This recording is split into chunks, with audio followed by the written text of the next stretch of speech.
Yo, what's up mga bilog? Dito naman tayo. Waiting. Ano pa ako nag-aantay? Time check tayo.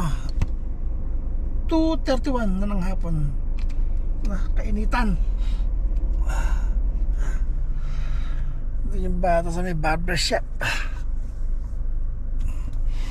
Ayun o. Sa 30 degrees barbershop. Diba? Layo-layo din. Kainitan yung pinuntahan namin.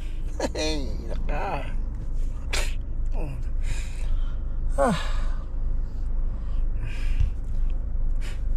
Waiting lang. Ganyan talaga buhay. Walang oras ang tawag. At kainitan. Bibiyahe.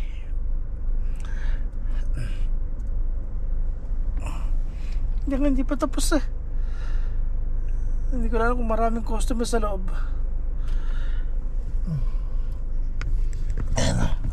Tirik na tirik ang araw.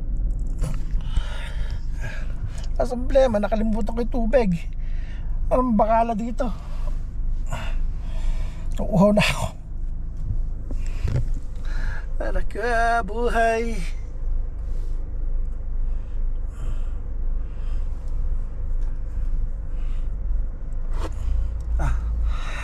Tayin-tayin na lang natin siya.